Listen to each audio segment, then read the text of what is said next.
pessoal chegando.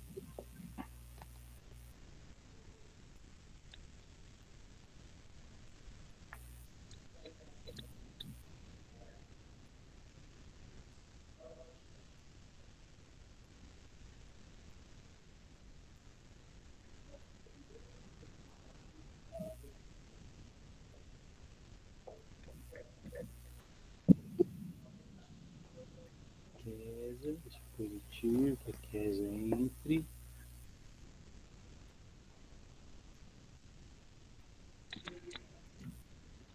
Guilherme. Boa noite, Guilherme.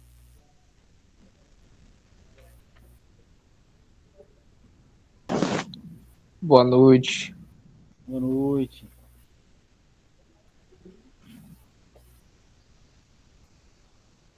Vou esperar só uns 2 minutinhos, pessoal, que eu cheguei meio tarde também. Aí eu já começo, já dou a instrução do que era para vocês lerem para hoje aqui. 7, deixa eu ver. 1, 2, 3. João Pedro. 1, 2, 5, 6, 7, 8. Não dá. Tá muito frio? Que frio? Frio nada. Eu até tô meio agasalhado aqui, mas não tá exatamente frio, frio, não.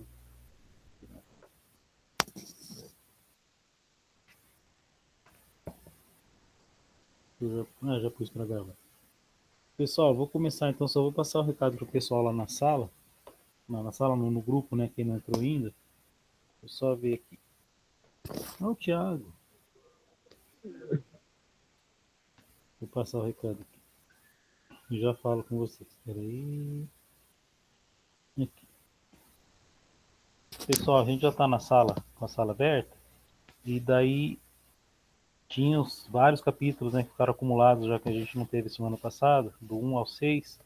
E daí eu vou pedir para vocês lerem o 7 e o 8 agora, e as 7h30, às 7h30 não, às 7 em ponto, 7h02, 7h05, eu entro lá no, eu volto lá na sala e converso com todo mundo, tá bom? Quem for aparecendo vai lendo o capítulo 7 e 8. Até mais tarde. Bom, pessoal, boa noite então.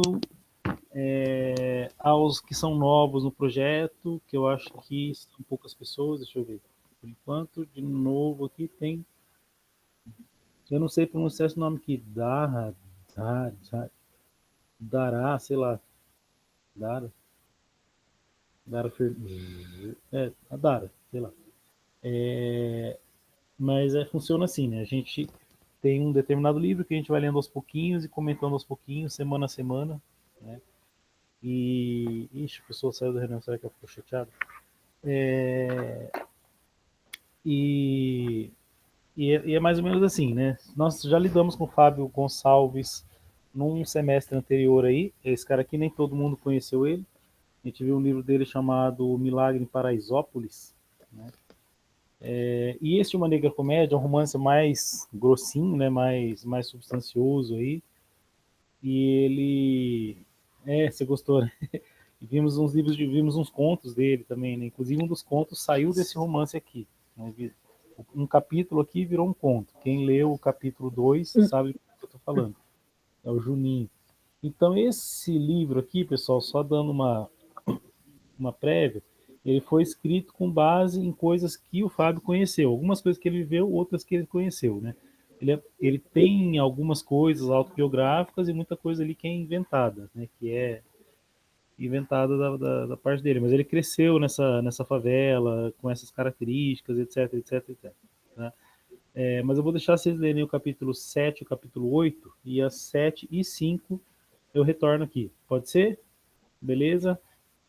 Então eu vou fechar a câmera aqui, 7 e 5 em ponto eu volto, tá? Hoje vai ser talvez um pouquinho mais longa a análise, mas daí a partir da semana que vem já entra na normalidade. Até daqui a pouco, pessoal. 7 e 5, 7 e 5.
Boa noite, gente. Estevão, Bianca Madalena. Deixa eu ver quem mais está por aqui.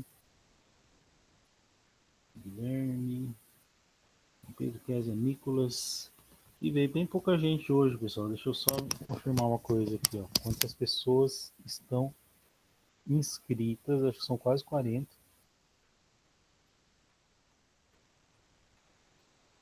Ficou confuso por causa da semana passada, que também é 40, 39, né? 40 comigo aqui. E vieram, estão presentes aqui 12. Mas tudo bem. Espero que aí com o tempo o pessoal passe a aparecer. Então, beleza. O Fábio escreveu esse livro aqui, Uma Negra Comédia, né? E daí já tem o título, já vamos começar explicando o título, né? Porque comédia não significa exatamente uma história engraçada, uma história, né, cômica. Não, comédia é no sentido mais clássico assim de uma história que vai ter um final, vamos dizer assim, positivo, um drama com um final positivo. Que é, você imagina, por exemplo, a Divina Comédia do Dante. Inclusive aqui está meio que uma paródia, né, do Dante contando a sua história lá e tudo, e ele visita o inferno, o purgatório, até chegar no céu. Então ele faz vamos dizer assim, um ciclo, né, de coisas terríveis até a sua redenção, vamos dizer assim, acompanhado lá do Virgílio. Essa é a Divina Comédia. E aqui é a Negra Comédia. Negra, claro, por causa do próprio protagonista, né, que é um rapazinho negro, uma criança, né, ele tem todo um crescimento aí. A gente vai começar na infância dele. E o interessante é começar já pelo prólogo, né? Prólogo, overture, ou abertura à moda paulista. Então ele faz ali meio que ele se apropria do texto bíblico, né? Do texto bíblico, não, do estilo bíblico da Gênese. Lá, no começo era o caos, a noite e o amor, conforme informaram os gregos. Noitada em São Paulo, abarrotada na quadra da Vai-Vai, então na quadra de escola de samba. Ribombos e chocalhos do samba. A negrada e a pardaiada e a brancaiada bailando e bolinando as carnes, preparando o amor. E vocês podem reparar, pessoal, que o Fábio ele está absolutizando vários termos. Então, amor, vida, destino, morte. Vocês vão ver que é tudo com inicial maiúscula, porque ele absolutiza isso, como os clássicos faziam, né? E vai indo naquela estrutura bem da Gênese mesmo, né? O caos precipitou o amor naquela noite. Um entrevero de enciumados redundou numa pancadaria geral e o bololô desandou o bailado. Caramba, todo mundo pra fora, todo mundo pra rua. Todos na negra noite. A mãe foi com o negão para o motel nos arrebaldes. Ali consumou-se o amor. Desse amor seguiu a vida. O negão quis devorá-la. A mãe escondeu a vida no seu seio e o negão deu no pé. A vida sou eu. Então, ele está contando dessa maneira mais ou menos poética, né? Como é que foi a concepção dele, né? Dele, protagonista, narrador da história. Então, chegou um monte de gente aí enquanto eu falava. Vamos ver. A Vitória, o Thiago, a Nicole, a Letícia e... só a Letícia parece. Só a Letícia.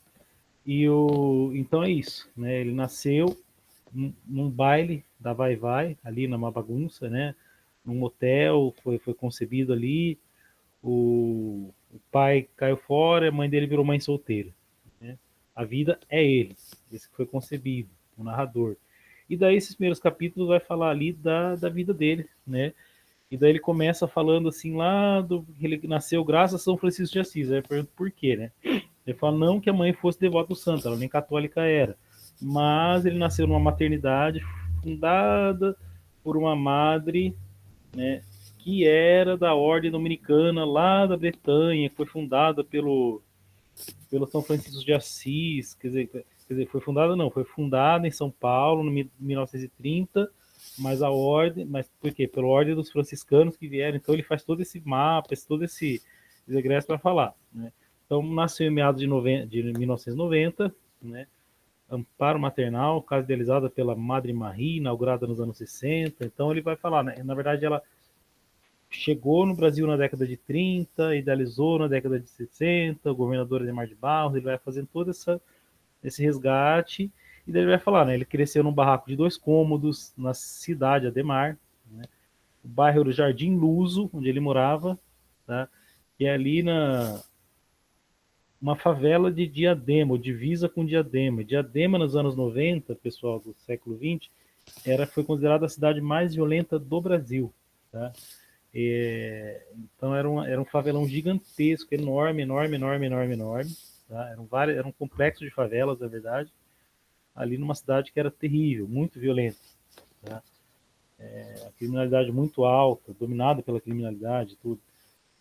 Então, Lúcio faz de vida com Diadema, tal, o dono daí, ele morava num barraco. O dono do barraco era o Celção, né? E o Celção vai ser o antagonista. Quem leu aqui já sabe que o Celção é o antagonista desse rapaz aqui, o narrador, né? Ele vivia com mais 4 irmãos, cada um era filho de um pai diferente, né? Tinha a mais novinha, provavelmente filha do Celção, tinha o irmão mais velho dele, que era o Nandim, tinha a Sofia, que era a que tinha problemas mentais, era paralisia, ficava lá, provavelmente ela tinha paralisia cerebral, ficava entrevada na cama, e tinha uma mais novinha, que provavelmente era filha do Celção, e ele, né? O terceiro filho é ele. E dormia todo mundo ali meio abarrotado num quarto, os filhos, no outro quarto dormia a mãe e o Celção, né? E o Celção, você vai vendo que ele é um cara bruto, um cara estúpido, um cara nojentão, né? Bebum. E aí pra frente a gente vai ver que ele era pedófilo. E o Celção era um cara que se achava porque ele tinha moradia própria no meio daquele monte de gente ferrada, né? Então, né, assim, síndrome do pequeno poder. Né? Então, assim, como eu sou um cara que tem casa própria, e os outros não têm, eu sou melhor que os outros, então ele se achava meio que o dono do pedaço. E, na verdade, ele não era dono de nada, né? Porque aquele lugar ali, o dono daquele corticinho ali, de onde ele fazia parte, né? Era como se fosse um mini condomínio dentro da favela. Era o irmão dele, que era mais bacanudo e tal, e que já tinha entrado em briga com ele, né? O Celso tentou matar, e daí ele voltou com, como é que fala? Com um oficial de justiça, etc, etc, mas enfim. Ele vai contando assim a vida miserável que eles moravam lá. Né? O banheiro ficava lá nos fundos, era um banheiro coletivo, todo mundo que morava naquele curticinho ali usava. Então, numa cama o Nandinho, na outra cama as 2 meninas, na outra cama ele, tudo meio, né, meio zoado, meio bem, bem, bem pobre mesmo. Então, ó, o barraco de Tassora é repartido em 2 cômodos, sem porta que os ligasse. No quartinho dos irmãos, amor, você pode fechar aqui, tá muito barulheiro. Desculpa. Tá me atrapalhando. Não tem culpa dos gatos fazem cocô. Os gatos estão fazendo. Então, ali, ó, de frente para o guarda-roupas, achava-se a cômoda onde colocava as quinquilharias do dia a dia, uma TV colorida 14 polegadas, pequenininha, tocador de VHS. Tocador de VHS, não sei se você sabe, é o antigo videocassete, né? Atrás da cômoda, uma lâmpada emperrada, então todas aquelas quinquilharias, aquelas coisinhas que eles conseguiam, né? A mãe que trabalhava, o Celso ficava meio vagabundeando lá naquela época, tudo. Era tudo cheio de rato, o lugar tomado por ratos, então tudo. A Luana, que era mais nova, né? A bebê. Enfim. Aí ele começa a falar sobre como era a vida dele. Né? Vivia de barriga lascada. Aí, por que temia o Celção tanto quanto os ratos? Ele vai falar, né? Que ele tinha medo dos ratos, tinha medo do Celção. E este capítulo 2 foi aquele capítulo que ele pegou e transformou num conto. O conto é muito melhor estruturado, inclusive, que o capítulo. Tá? É o conto que chama Juninho. Então, qual que é basicamente a história do Celção? Quando ele era menorzinho, o Celção abusava dele, abusava sexualmente dele. Então, ele, no conto, é mais interessante porque ele estava assistindo Tom e Jerry, vendo o gato perseguindo o rato, e daí é a metáfora para ele sendo perseguido pelo Celção, né? Que é uma coisa bem nojenta. Então, o Celção pegava ele, brincava, né? De esconde, chamava ele para brincar, de esconde-esconde.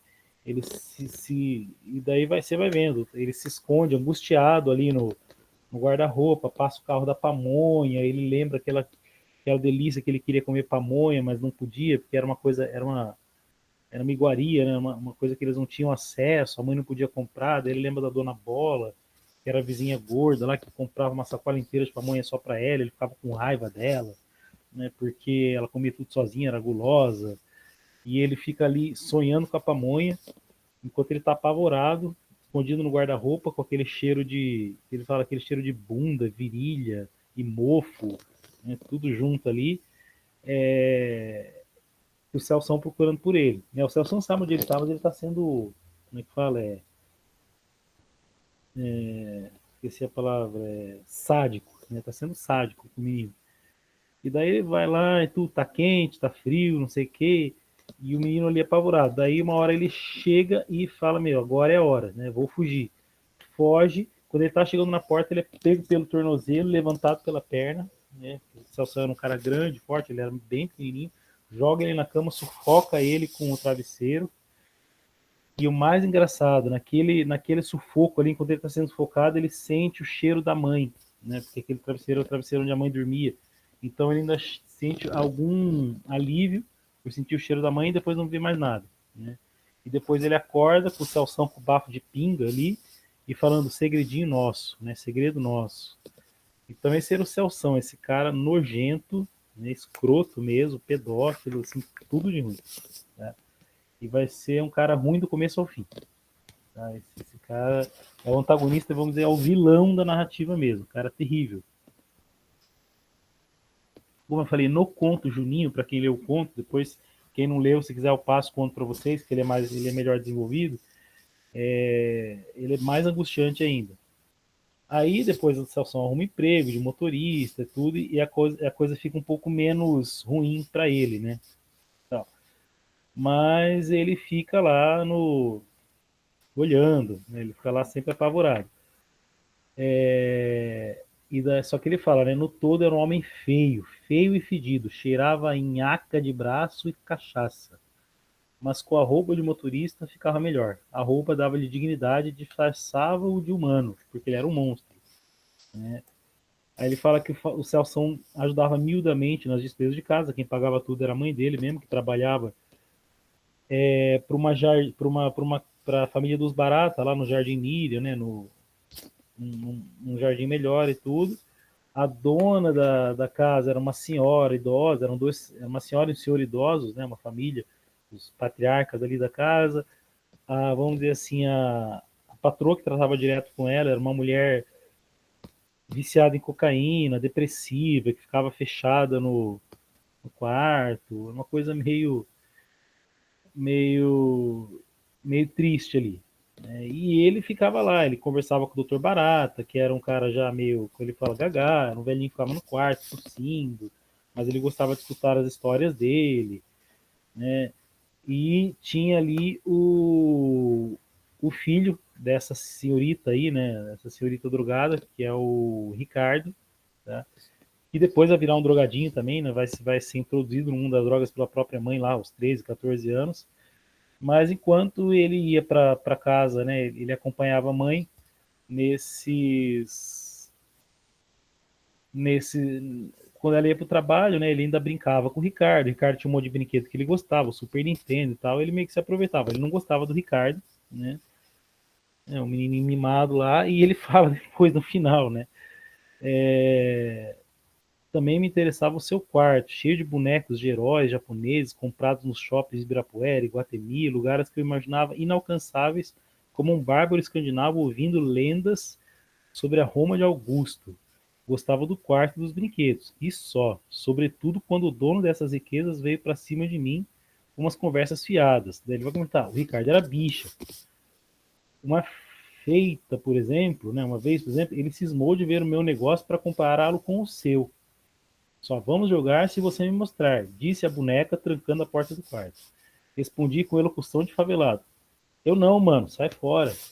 E daí sai os dois na briga, ele quebra um dente do moleque, né? Um dente, que ele fala inclusive um dente feito, né? Um dente que não era de leite, dá toda uma confusão, e a mãe não é despedida, mas ele acaba perdendo aquela companhia da mãe, né? Aquelas viagens que ele gostava de fazer de ônibus e tudo, e tem que ficar em casa lá né, no perigo de ser pego pelo Celção lá na miséria. Então a grande tristeza dele é perder essa companhia da mãe, isso tudo, e voltar lá para a miséria do ambiente onde ele vivia. Tá? Tô indo meio rápido, mas vocês estão acompanhando, né, pessoal? Deixa eu ver aqui. Ó. Comentários, daqui a pouco tem os comentários. Deixa eu ver. Motivos para a existência das joias do infinito. Guerras não, paz mundial não, céus são. Mas enfim, vamos lá. Aí ele vai falar, num dos cômodos causa irmãos, no outro minha mãe e céus são. Né, do capítulo 5 já.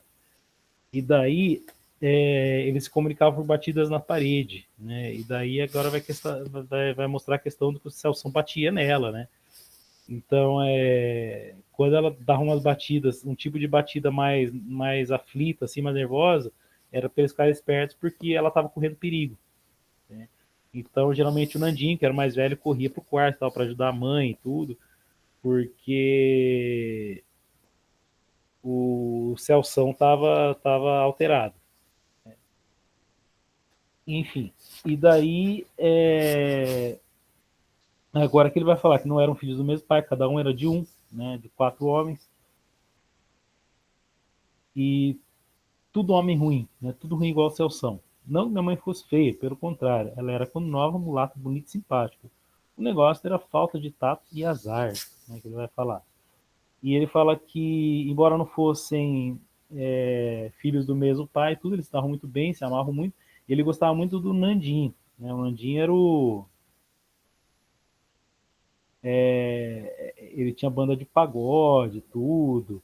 Era um cara desenrolado, dava bem com as meninas e tudo. Então ele era meio que uma estrela ali naquele lugar. E ele tinha uma admiração muito grande por esse irmão mais velho, pelo Nandinho. Né? E foi crescendo e tal. E daí, conforme ele vai crescendo, os amigos dele vão falando: Ó, oh, seu irmão é boa pinta, tal, vai passar o Senegão, tal, não sei o quê. E ele fica se espelhando no Nandinho, né? E o Nandinho foi, na verdade, um mau exemplo para ele em alguns aspectos, porque o Nandinho tinha suas, vamos dizer assim, seus filmes pornô, suas coisinhas pornô, que depois ele ficava pegando, ele acabou se viciando em pornografia ali naquela época, por causa do material pornográfico do irmão, né? Mais velho, coisa que era muito comum antigamente. E também ele via, né, aquela coisa da promiscuidade, que a gente vê, por exemplo, em obras como Curtiço, tá, do Luiz Azevedo, a gente vê aqui. Então, de repente, de madrugada, o Nando, como ele fala, ele chega no sapatinho, né? Chega na maciota e com uma menininha e faz as coisas lá na cama dele com uma cortininha e as crianças ali dormindo e ele um dia acordou e ficou vendo, né? Impressionado, tal. Então foi a iniciação do narrador aqui, né, do protagonista. Você viu que ele não tem um nome, né? Ele tem o nome Juninho lá, mas Juninho é só no conto. Então ele fala dos vultos bolinosos, que ele ficava a iniciação, vamos dizer, dele no mundo sexual, né, no mundo erótico, foi através de ficar olhando o irmão fazendo as coisas dele com as meninas lá e o material pornográfico do irmão. Né? Ele fala assim, fora essas madrugadas sacanas, minha verdade a menina era o futebol. Bom, enfim, aí ele foi se interessando pela mais pura sacanagem, como ele fala, né? E daí ele fala assim, eram apenas crianças e as tias nem podiam imaginar que um menino bonzinho feito eu, achando bonito de ver aquelas feiuras, né, aquelas interessando-se francamente pela mais pura sacanagem. Então ele foi tendo ali na sua infância a sua sexualidade meio pervertida um pouco, né, por essa introdução muito precoce da sexualidade e da pornografia no imaginário dele. Né, coisa que ele adulto agora você está vendo que quem está narrando é um cara culto, é um cara que tem referências literárias, referências mitológicas, então é um cara que passou assim, por uma guinada na vida. A gente vai ver ainda como isso vai acontecer, né? Mas é um sujeito que você vê que ele tem umas gírias mais desenroladas e tudo, porque ele cresceu naquele meio. Então ele vai dominar vamos dizer, essas variantes coloquiais e mais sociais da língua, mas ele também é um cara culto. E ele vai falar no sexto capítulo o quanto ele gostava de futebol. Né? E futebol ele era um cara desenrolado, ele era corintiano rosto desde cedo, porque ele seguia o exemplo do Nandinho, porque ele se espelhava muito no Nandinho. Nandinho era era torcedor fanático da Gaviões, então ele também né, membro da Gaviões da Fiel, torcedor fanático do Corinthians, ele também, e daí ele passava por aquela coisa lá de imitar o irmão e ser torcedor fanático do Corinthians. E daí ele fala uma coisa interessante aqui, né? De quando o Nandinho assistia futebol, que virava, parecia que virava um bicho, parecia que virava um homem das cavernas, né? Aí no começo eu não entendia por que aquele tanto de descomposturas ao sujeito que finalmente lhe deram o que tanto desejava, né? Porque ele ficava xingando os próprios jogadores. Depois, vendo alguma coisa de história e psicologia e juntando essas leituras, aquilo que eu mesmo sentia na pele, formulei a seguinte doutrina. Então o narrador falou assim, teoria, ele fez uma teoria ali. Durante o jogo, é como se fôssemos homens primitivos vendo nossa tribo guerrear. Apenas vendo, note bem. O homem é, por natureza, caçador e guerreiro. Daí inventaram um açougue para ficarmos livres de uma coisa e o esporte para refrearmos o desejo pela outra. Então, você vê que ele está sendo meio irônico, né? Aquela ironia meio fina, meio machadiana, que é próprio do Fábio. Né? Muito parecida com a ironia do Machado de Assis. No jogo, eis toda a filosofia. Canalizamos a nossa bilis, né, a raiva, e racionamos a nossa ferocidade. Então ele está falando que no futebol ele canaliza aquela raiva, aquela ira toda e vai racionalizar, né, aquela ferocidade do caçador, do guerreiro, né, primitivo. Todavia, apesar dos esforços, a fera nunca morre e quietinha, sorrateira, se alimenta e se enrijece às custas das nossas tensões.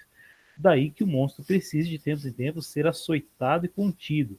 No futebol, o jogador faz jogando, né? Então, quando você joga, você bota a fera para fora. O torcedor comum se socorre dos berros, dos xingamentos, dos beijos dos desconhecidos. Né? O membro das torcidas uniformizadas, que sai em bando com paus, pedras e revólveres, a fim de matar o adversário, é o homem para quem a represa do esporte não bastou para conter os seus ancestrais humores assassinos. Então, ele está falando, né, que ele está tentando justificar essa violência contemporânea como vamos dizer assim, uma natureza ancestral do ser humano, né? Está tentando meio que racionalizar isso aí. É bem interessante. Mas, enfim, ele fala que ele era um espectador fanático de futebol, né? Torcia pelo Corinthians com uma seriedade religiosa, e enquanto assistia os jogos, parecia não existir o Celção, aquela penumbra que carregava para dentro de casa, que o Celção era aquela sombra na vida dele, aquela coisa horrorosa, que marcou a vida dele para sempre, né? Nas noites em que vinha da rua com aqueles olhos vermelhos e batia o portão e xingava tudo e todos, chamando Dona Marta, minha mãezinha, de vadia. Né? O Celção não gostava de futebol e descontava na gente a sua ruindade. Você vê que ele bate de novo na questão do Celção, na ruindade do Celção, né? nessa crueldade dele. Bom, a gente está indo até meio rápido hoje, né? Mas vamos lá. 7. Aí ele fala que ele gosta tanto de ver quando de praticar. Ele era praticamente um Pelezinho, né? E daí ele brinca com ele mesmo, né? Não só pela escuridão e pelo cabelo grosso, como também pelo traquejo, pela panca, pela malemolência. Então ele era o driblador, ele era o cara, né, bom de bola. Só que não deu certo dele ser jogador de futebol. Né? Ele tinha tudo para ser profissional, acabou não dando certo. Tem um conto sobre isso lá também. Né? Chama... Eu esqueci o nome, mas é uma vida... Eu não sei, mas é um sujeito que tinha tudo para despontar lá na seleção canarinha de 1990, acabou não conseguindo seguir outros caminhos e acabou morrendo num protesto de rua. Tá? Alguns de vocês leram comigo aquele conto. Enfim, ele só seria capaz de chutar a bola, né? Digamos, desencorajadamente. Moleque lerdo, imprestável. Daí ele fala, né, o Celção sempre ali sendo o cara que vai botar ele para baixo, que vai deixar ele deprimido, que vai... Só que o que é? O futebol acabava até sendo uma fuga para ele, né? Ele ia falar, na quadra era diferente. Com a bola eu protestava e me fazia importante. Todos queriam jogar no meu time. Em torneios e rachões à vera, sempre me reservava a camisa 10. E eu me enchia, fazia gols com a minha canhota esperta, dava taça para o time e saía celebrando. Uma alegria, uma catarse mesmo, ou seja, algo que faz com que ele se transforme. Jogar bola até ali era o que eu sabia fazer, era a única coisa que consolava a minha vida. Então, de novo, você está vendo que até aqui, até esse capítulo 7, toda a narração dele vai se resumindo a ele falar sobre a vida dele e quão difícil era a vida dele, sempre com esse travo por causa do Celção. Né? Mas, muito mais do que as condições terríveis em que eles viviam ali, materiais, era essa sombra que o perseguia. Né? E esse antagonismo só vai crescer aí com os capítulos adiante. Bom, o 8º capítulo, pessoal, para a gente terminar, é quando ele descobre o amor, né? E ele se descobre, como ele fala, um romântico, aquele cara meio assim que hoje a gente chama de gado, né? Que olhava, se apaixonava e que, né, ele sofria de uma timidez patológica, mas ele tinha todo aquela coisa assim de olhar as meninas como se fossem pequenas deusas e tal, e ficava todo assim perdidamente apaixonado. Ele era esse aí. Ele falou que, inclusive, se ele tivesse iniciado nas letras mais cedo, ele descambaria na adolescência para o lado dos poetas românticos e morreria jovem. Né?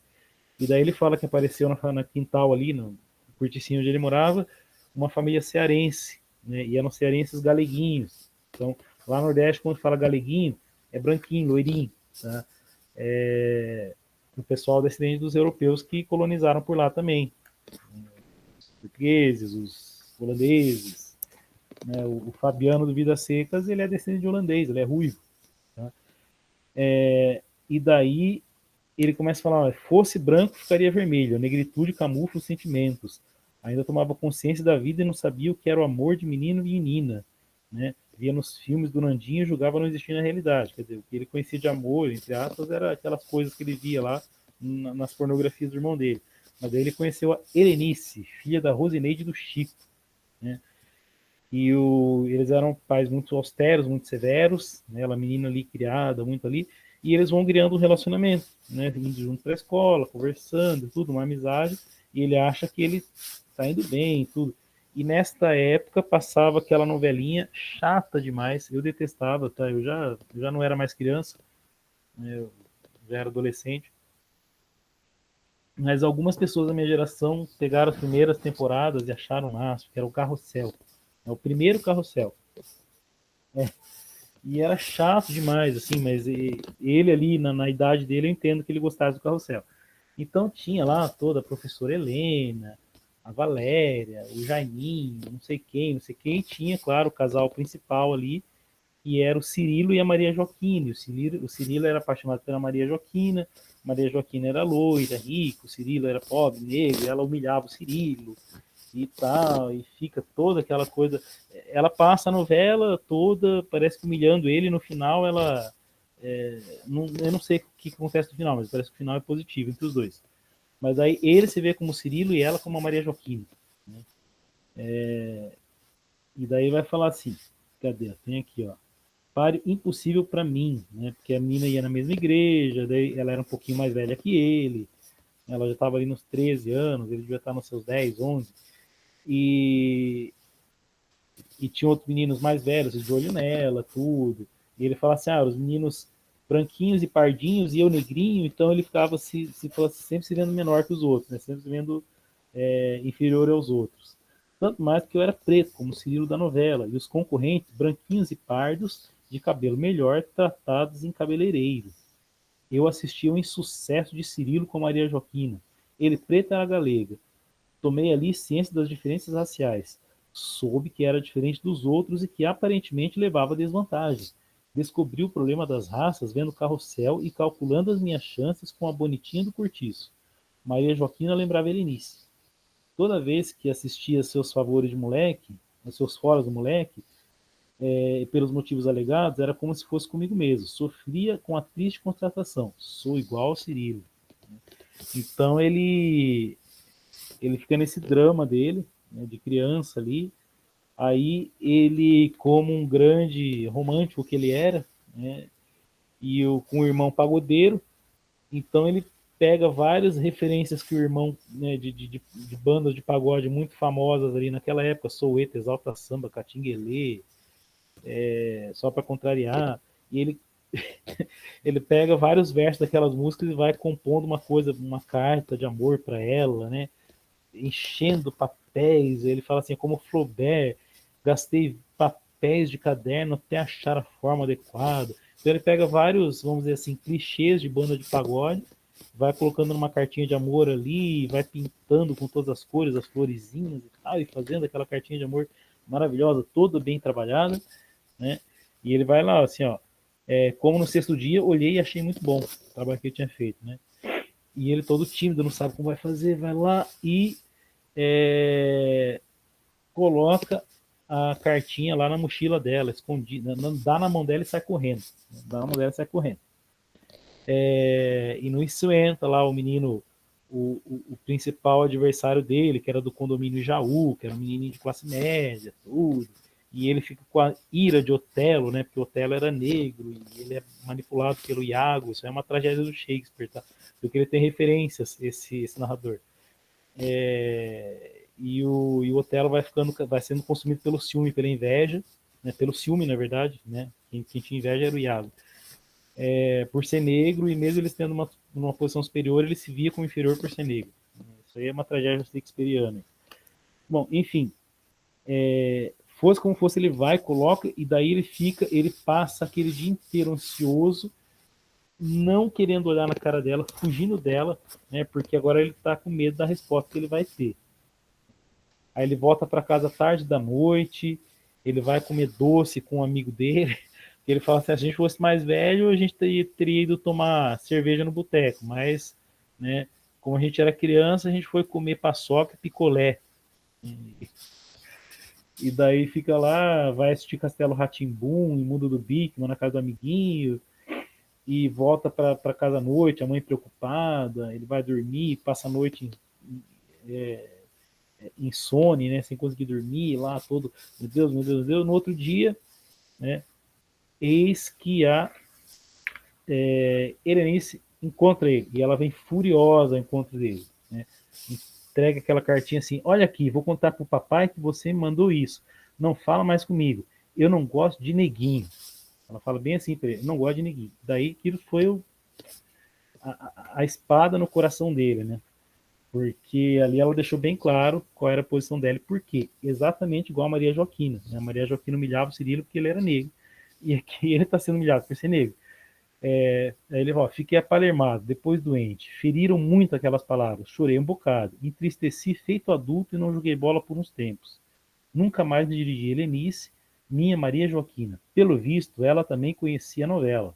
Não gosto de neguinho. Como doeu.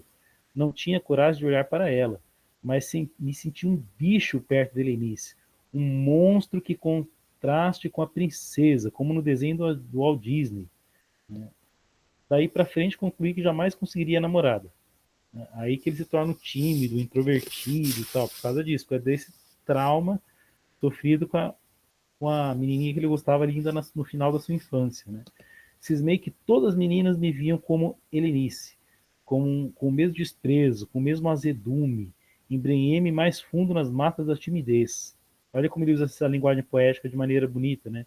Aliás, com os meninos mais chegados, os do futebol, até era solto e descontraído. Com as meninas, nem pensar. E não me animava sequer o fato do meu irmão, também preto, ser um bem-sucedido pegador. O Nandinho era famoso, músico top. Eu, apenas um Zé Ninguém, um tonto que não sabia nem mesmo fazer um sacolão, que vestia roupas surradas, o tênis abrindo a sola, que não podia, cortar o cabelo ruim. Poucos meses depois, a família de Helenice, temendo o Celção, debandou para outra biboca. Fiquei feliz, confesso. Feliz, embora não tenha cedo me esquecido daquelas palavras. Custaram anos até eu fechar por completo a ferida rasgada por aquela menina malvada. Então aí ele já mudou um pouco a direção da narrativa, né? Tirou o Celção um pouco de lado e focou mais nele, no sentimento dele, numa experiência triste que ele teve, né? No início da sua vida amorosa, né, malfadada, por uma questão bem de racismo mesmo, né, que ele sofreu. E eu não sei o que deste capítulo, deste último capítulo, que é verdade ou não, né, na vida do Fábio, mas ele escreveu uma situação bastante real aí. E está em obras de ficção, está aqui, e realmente foi bem cruel com ele. Depois vai ter, por exemplo, um capítulo nota sobre amor, são duas digressões, nota sobre a TV, e depois ele vai continuar a narrativa. Isso aí a gente vai ver semana que vem. Queria saber de vocês o que vocês acharam da narrativa até aqui, né? Foi meio corrido, porque Tive que condensar em uma semana conteúdo de 2. Mas eu vou perguntar aí o que vocês estão achando da narrativa, se estão gostando da análise também. Deixa eu ver. São poucas pessoas presentes. Celso, um clássico do quão horrível alguém pode ser. Sim, porque o que acontece? A literatura ela vai mostrar todos os aspectos do mundo, né, da natureza, do ser humano, da natureza humana. Então, o Celso, ele não é um personagem fictício, é uma pessoa real que está sendo mostrada na ficção. Então, esse sujeito que assim que é o pior de todos, ele existe e ele existe em larga escala, né? Então é o sujeito vagabundo, violento, pedófilo, horrível, esse sujeito que é quase um animal, né, um monstro, ele existe, está sendo retratado na literatura. O que a literatura faz? Ela mostra o que existe ou o que pode existir. Então tudo que é imaginado ou já existiu ou ainda vai existir. Nada que esteja na imaginação da. Não tem nada que seja na imaginação do homem que não possa ser realidade, né? Ou que já não tenha sido. Então ele está retratando aqui pessoas que existem, né? No dia a dia. Então a galiguinha racista, o menino tímido atrapalhado, o pagodeiro pegador, né? Todas essas pessoas ali que ele está retratando, aquela mulher batalhadora, sofrida, que é a mãe dele. Ele próprio, eu falei, a menina, atrapalhado, esse monstro que é o Celção, tudo ele vai criando esses personagens e vai retratando a natureza humana em cada um deles, né? Nos seus mais diversos aspectos. Então, é narrativa interessante, gostou da análise. Mais alguém quer fazer uma colocação aí? Aqui, só os boa noites. As pessoas.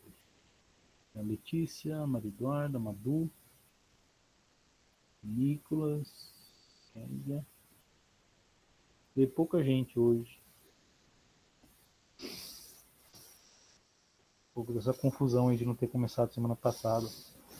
Bom, gente, o livro é bem triste. Ele é triste, mas lembre-se do título, comédia. Se é uma comédia, comédia no sentido clássico, é um drama que vai ter um final, tá? Eu não quero dar spoiler, mas é um final positivo, tá? Então não vou falar mais, senão vocês vão ficar... Eu vou dar spoiler demais aqui. Mas é comédia nesse sentido. Comédia é um drama humano que vai ter um final geralmente satisfatório, né? Não é um final insatisfatório, tá? Então a gente vai acompanhar a jornada desse cara aqui, tá? Ao longo aí das próximas semanas até dezembro aí, nos próximos meses. Então, para a semana que vem, se alguém quiser falar alguma coisa, pode ir falando aí. Tem esses 2 capítulos que são digressões que ele vai abrir no meio da narrativa, né? Digressão são comentários, análise que o autor faz, que é nota sobre o amor, né?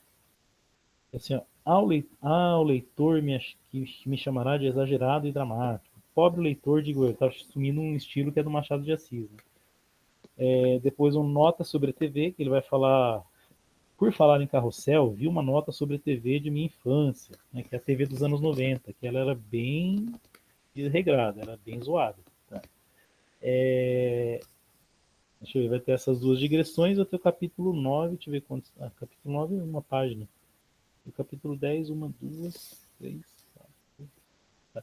Gente, então eu vou deixar para vocês lerem para a semana que vem essas 2 digressões aí, nesses 2 capítulos pequenininhos e o capítulo 9. E no dia a gente lê o capítulo 10. Deixa eu ver quantas páginas, 68. Tá. Beleza? Então é isso. Para a semana que vem ficam os próximos 3 capítulos. Certinho? Vamos só ver. O Nicolas falou aqui, ou seja, o texto traz de forma simples a vivência de um menino negro de favela, sofrendo o peso da sua raça, classificação social, ingenuidade. Principalmente. E não é só isso, né? Ele é um cara que na infância, logo na infância, ele sofreu um abuso sexual, né? Uma violência sexual, num sujeito enorme, bruto. E daí, claro que isso vai causar esse trauma, não uma vez só, né? Isso acontecia muitas vezes, era cíclico. Então, isso aí acho que é o principal aspecto que forma ali vamos dizer, a primeira personalidade dele no início, né? Porque ele vai sofrer esse abuso, né? Esses abusos repetidos de um monstro, que é o Celção, né? Vai viver na companhia dele muitos anos, sendo aterrorizado por ele, então isso aí vai favorecer muito na formação dessa personalidade aí. Né? E se vocês veem que esse narrador tem essa maturidade para narrar as coisas, fazendo ironia e tudo, então a gente vê que é um narrador, é um cara que venceu, né? Mas ele passou por obstáculos e por muita coisa que a gente vai ver ao longo da narrativa, né? Como Dante, da Divina Comédia, porque o cara visita o inferno, visita o purgatório até conseguir visitar o céu, né? E fazer todo aquele ciclo assim do mais baixo para o mais alto, né? Do mais baixo para o mais elevado.